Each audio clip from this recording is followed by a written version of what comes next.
Hey everyone, it's Nick. We're here to meet my friend Kathy, who gets to work with the Houston Zoo's carnivores every day. Let's go see if we can find out what makes each of her days very exciting.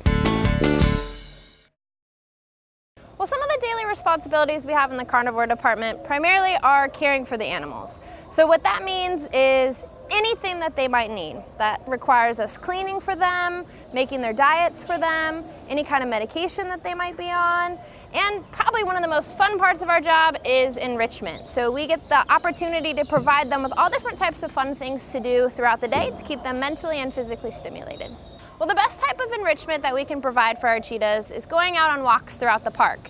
Now, whether that's with guests that actually pay for a behind-the-scenes tour and get to walk along with us as we go through the zoo, or taking them off grounds running after a motorized lure machine at the Houston Dynamo's practice field.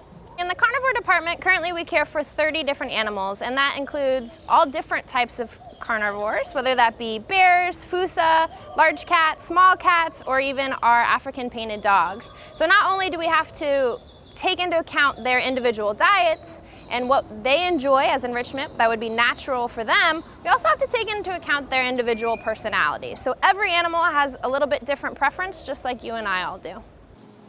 As far as the food goes in the carnivore department, for the most part, since everyone's a meat eater, they get a very lean, ground, carnivore diet made specifically for zoo meat eaters. But that being said, we also do have bears in our department, and they get a variety of fruits and vegetables every single day.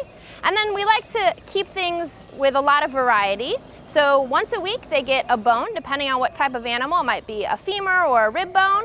And then one of the other days in the week they actually get a rodent. So depending on the size, it might be a rabbit, a rat, or a mouse. One of my favorite aspects of working with carnivores is definitely the variety. They all have very different personalities, and every day is a little bit different to them. So some days you might come in and they're very happy to see you. A great way to start your morning is by a chuff from a tiger. Or other days you might come in and for whatever reason Jonathan is mad because you got your hair cut.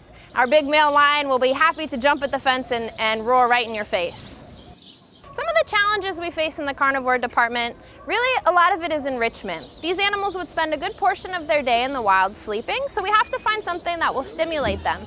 And to stimulate an animal that would spend only a couple hours hunting, they're going to be searching for their food, and then they're going to have to take down their prey. So being able to really mimic a natural setting can be very difficult at times. We're lucky that we have some zip lines set up in some of our bigger exhibits, which really allows us to have the full potential of a carnivore.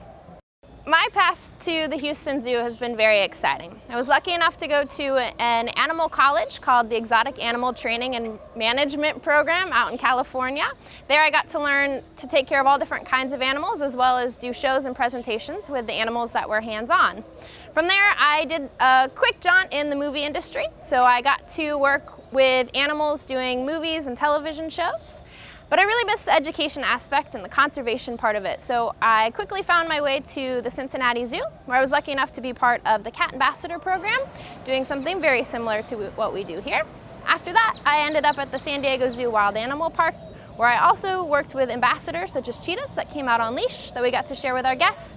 And now I have ended up here very excited to be part of a zoo that has an excellent conservation message and some really great animals in our collection.